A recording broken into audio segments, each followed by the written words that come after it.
Hello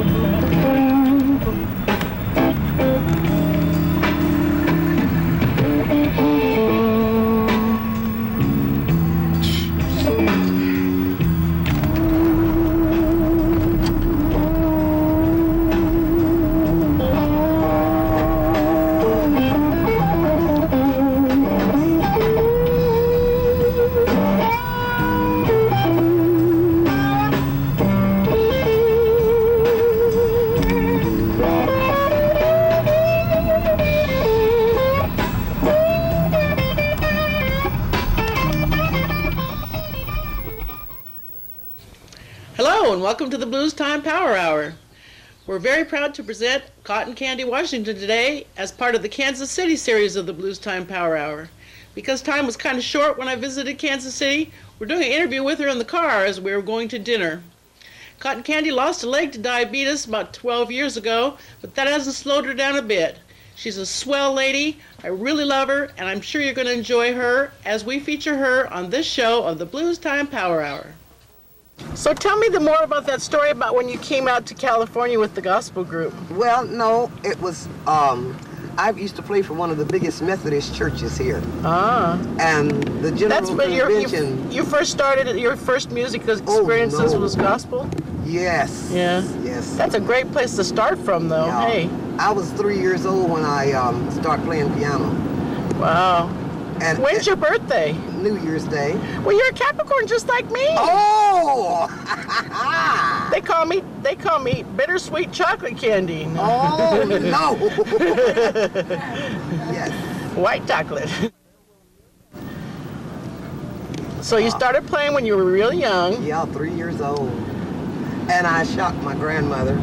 I bet. I'd be shocked. It was a minister and his family, which included his wife and some of his children, had a family gospel group. Uh-huh.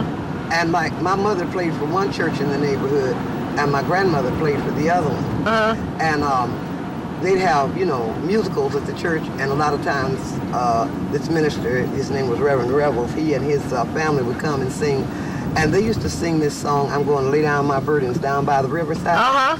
And that song, out of all songs, seemed to stick with me. And I went home and, little as I was, and picked the melody out. And you had a piano in your house? Oh, always. What, did your grandma just faint?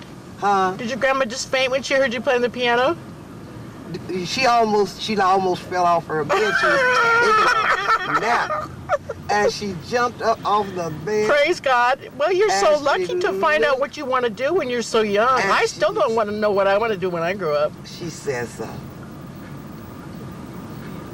did you do that? I said, yes, ma'am, I did, because she didn't allow you to say yes and no to her. Uh-huh, yes, ma'am. I said, yes, ma'am, I did. And then, I went on then. By the time I was 8 years old, I was playing for choirs at churches.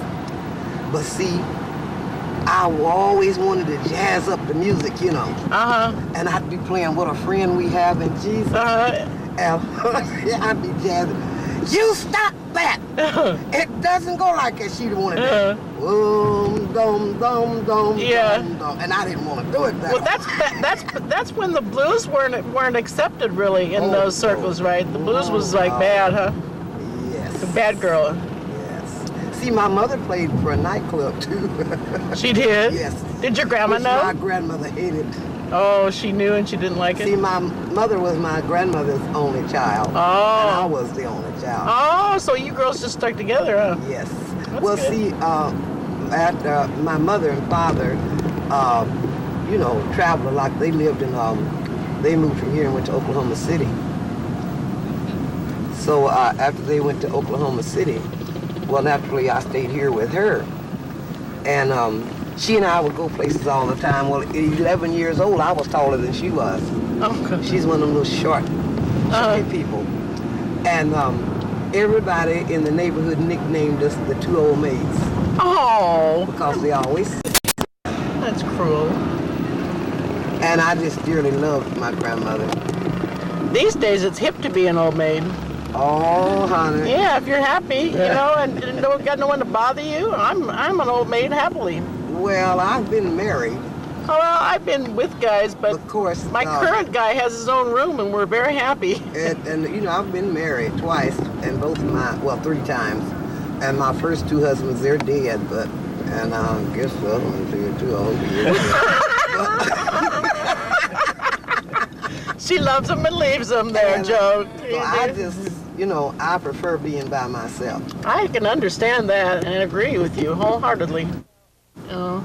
But that's what my series is about musicians and performers that people have never heard of, but they should hear of. You know, the unsung heroes of the blues. Oh, mercy.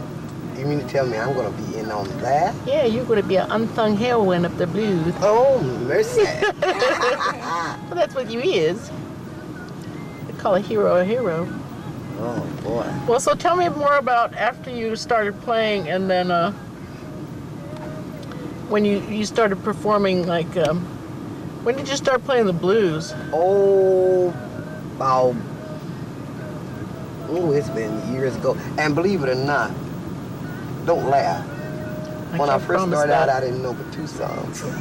Well, how many do you need? I'd be glad Well, you know, I'd go places and sit in, and they'd ask me to come up, and that was the only 2 songs that I could sing, and that was Diana Washington's old song, Long John the Dentist, and what was the other one? I'll Drown in My Own Tears. Oh, I love that song. And those were the only 2 songs that I knew. People that would talk about me.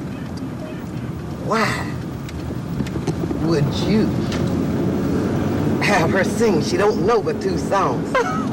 So, you know, eventually later on I began paying more and more attention to the radio.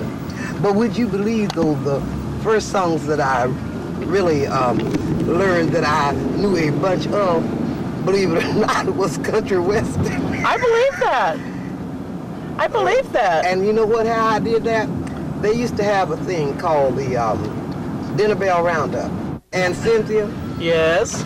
Yes, ma'am. I used to be crazy about the song Grandfather's Clock. You remember that? I think I remember that song. My grandfather's clock. No, I'm thinking of Grandma's Tears. No, it stood 20 years on, on the floor, though it weighed not a penny weight more. It was about on the day that he was born, you know. So I can remember the words that song. Sing it. Who wrote that song? I don't know who wrote that song. Jimmy McCracklin wrote that song. And I knew that, and you know, I just knew a bunch of the country western songs. And that was, you know, when I was younger. I'm going to ask you to do one next time I see you. Oh, you know what? I was doing, and when Bill and John were in the band, I started, because I've always been crazy about Crazy.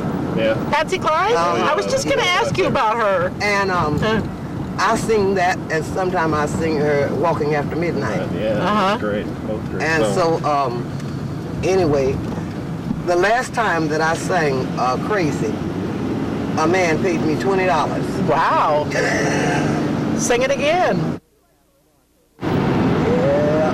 Well, who did you like to listen to when you were young that you wanted to maybe emulate? Diana Washington. I listened to mainly her, and I listened to a little bit of Billie Holiday.